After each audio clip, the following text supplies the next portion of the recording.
Technically speaking, when we talk about a phobia, we mean an irrational fear of something that is disproportionate to the actual danger that thing or situation poses. Enter megalophobia. Basically, fear of large. Megalophobia whispers of shadows cast by titans. It is the dread that stirs in me when confronted with the immense, the gargantuan, the utterly beyond human comprehension. The ocean, a churning abyss of unknowable depths, its vastness teeming with leviathans and unseen horrors. Abandoned skyscrapers, monuments to man's ambition, loom high above us, their metallic skeletons filled with rotting wood, decayed plaster, and growing vegetation. But true megalophobia lies beyond the concrete wasteland, beyond the ocean's roar.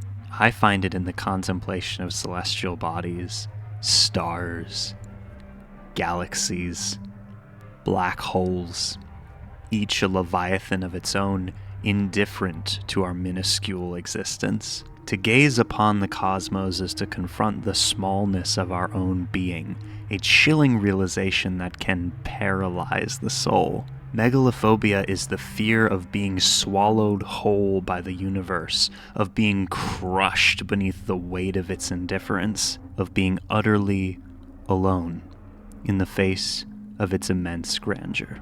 I struggle to comprehend the truly vast. Mountains become molehills, oceans become mere puddles in the face of the truly immense. And that dissonance, that jarring clash between human and cosmic scale breeds this sense of unease that is so profound, a chilling awareness of my own insignificance. A Place Forgotten by God Himself is a strange analog horror video that seems to draw inspiration from Trevor Henderson's art and Lovecraftian eldritch beings, culminating in a really cool piece that leans more on atmosphere and mood than it does heavy storytelling. We open with a disclaimer that those who experience megalophobia might find the video unnerving, which is fair, but if you clicked on this video with this title, I'm pretty sure you know what you're in for. We sit in the dark and eventually hear the sound of a distant wind. This opens to the first in a series of photographs and animations which get increasingly darker as they progress further. Beautiful white clouds, photographed against a blue sky with a strange milky white creature standing atop a grassy knoll. Decades of pure agony. It's been a lot since these harbingers of pain first made their presence known. The next slide features a similar creature backdropped by ash-filled, grainy skies of orange and black, leering down. Okay, I know I said leering down, but tell me this dude isn't friend-shaped. Let's all band together, give the giraffe a big old hug, and tell him to get down from there. Those clouds must be hurting his poor eyes. If he has eyes, they are everywhere. There is no safe place. We don't even know where they came from, or if we even want to know. Things begin to take a turn for the alien, as this thing stands in the fog with trees helping show us the massive scale. It has a single arm-like appendage which terminates in a claw or blade with strange tendrils hanging down. Also, other tendrils on its face reaching up like clasped hands to pray to the god that has forgotten them. They sure have changed a lot since their first discovery. At the time, they looked more like machines. The screen starts glitching, the slideshow nearly malfunctioning, and I find that message, they looked more like machines, very interesting. Did they begin as machine things and then evolve into more fleshy creatures? I have no idea, but the creator supposedly has plans to continue this as a series, and I for one am very excited to see where it goes. Next we are confronted with two pitched tents, one blue and one yellow. with an imposing dark sky above. There is one single star struggling to dimly shine past the smog. You can't even enjoy the stars anymore because you don't know if they're real or not. Blink and you'll see the sudden outline of a monstrous skeletal creature with a fish tail and spindly legs leading up to a shining light. The star was, in fact, a lure. Creepy. Arches? No, the giant legs of another of the original critters standing peacefully in the snow. While this video in its current state isn't exactly scary in the traditional sense, it draws upon a fear of the unknown monolith creatures that appeared to tower above us for reasons we cannot discern. Are they benevolent or malevolent? We may never truly know, but since they're called harbingers of pain, I think it's safe to assume we aren't particularly safe. Even after all these years, our kind has not been able to adapt to them.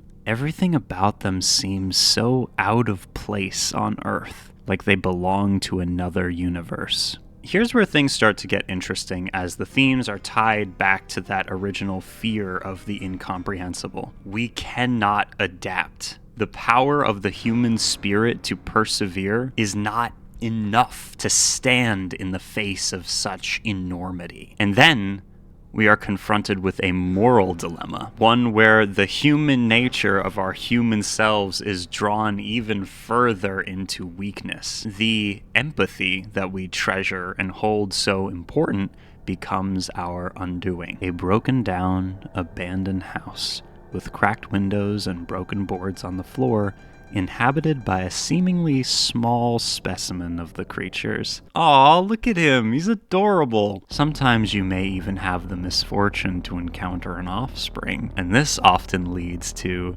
an emotional dilemma. Here it is again, looking almost horse-like this time. In the light of day, it seems far less imposing. It looks sad and forlorn, perhaps wondering if we are going to end its life. It's just a pup.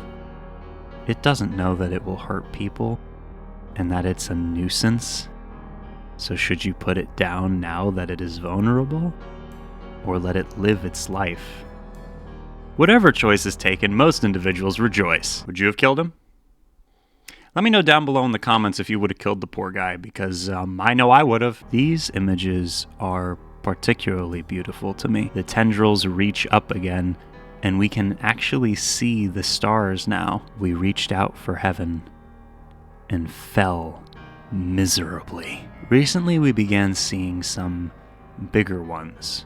Call them aberrations. There are some people in the comments under the video discussing the actual quality and general believability of the pictures, with ones like this being a prime example of what more critical comments might be talking about, but I don't know. I think there's a certain charm to this, and I kind of like the rudimentary elements of it. I also absolutely think that the creator is going to keep improving, because this is only their most recent attempt at creating an analog horror. They have multiple other attempts, and this is the best one so far, and they're planning on making more in the future, so I don't know. Onwards and upwards. If you're watching this video, you should go check out their channel and send their cool art some love. We are Legion. Yeah, anyways. I fucking love this one. Another skeletal design with a moody red sky who towers high above a rundown gas station. It reminds me of a dinosaur, which is interesting because these guys canonically just kinda showed up one day. I wonder if they are some relic of a bygone time when the land teemed with far larger creatures. Some think that this is evolution. Some think that this is a sign that we stopped falling and reached the bottom. We can't go any further than this, and soon we will start to rot.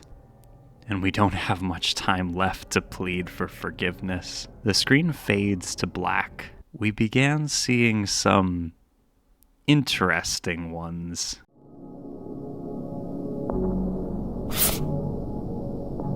I'm sorry, did the paper just jump scare us? There seems to be even bigger specimens that actually have names, now being shown to us through photographs. This long boy is a white giraffe, reminiscent of those Muppets from the first season of the original Muppet Show. Hey, she just vanished. How did she do that? Probably like this.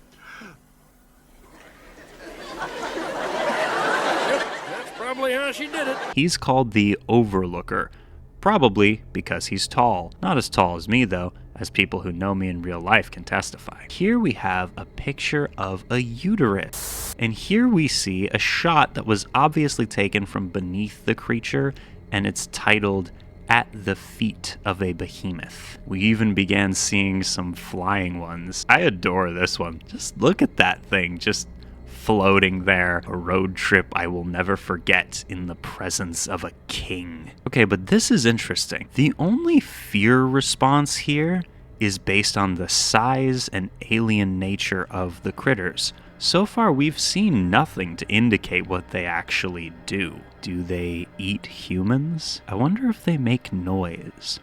What kind of calls they might have for each other. If one passes overhead, do you feel the wind blowing first, signaling its approach? Do they have camouflage, or is that unnecessary? Do they ever attack each other? As far as we currently know, aside from the title Harbingers of Pain, we are given very little idea what danger these guys actually pose, which I actually think adds to the effectiveness of this piece.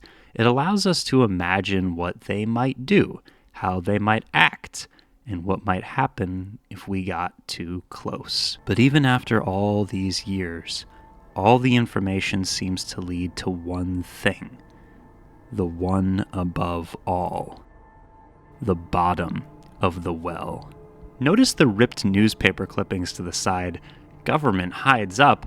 How the hell did they contain knowledge of these things? Must have been behind the ice wall. May you have mercy for us. Maybe God didn't abandon us after all. If these creatures represent the hubris of humanity believing they were some super apex predator, then I guess this is the arrival of the real apex predator. It looks like it has two gargantuan heads. Then we just fade to black. And so concludes A Place Forgotten by God Himself, a video about dread by the creator Relic Corp. And truly, that dread is the glue that holds this piece together. We thought we were bright. We thought we were smart. We reached out for heaven, and we fell miserably. This isn't a safe place anymore. This is limbo, torture, a place forgotten by God Himself. A big part of why I wanted to showcase this material is to draw your attention to how sometimes when art latches onto a feeling, a premonition, a general sense, in this case that unease or that dread, it can leave a much greater impact in the minds of the viewers that exceeds the technical sum of its parts, which I think is really cool. Consider this the beginning of something, because this video reminded me of The Wandering Faith and just kind of brought the concept of megalophobia to the forefront of my mind. And while researching this video, I found a bunch more incredibly cool and evocative stuff that I wanted to share with you. So it's possible there will be a follow-up to this. I already have an idea in mind for it, possibly just about the concept of megalophobia all on its own. But yeah, this is a fun, evocative piece that I think deserves more attention and appreciation, and I'm excited to see what other terrors Relic Corp has in store for us. Thank you for watching. Tune in next week when I'll finally cover mouthwashing. Also, a massive thank you to all the cool people over on Patreon, including a new patron! Woo! Panflute Skeleton, welcome in. And also Thomas, Audrey, Justin, Lou, Ray, ZK, Tom, Dave, Elkie, Stardrop, Nude, George, Joseph, and Mr. Fox. See you guys in the next video.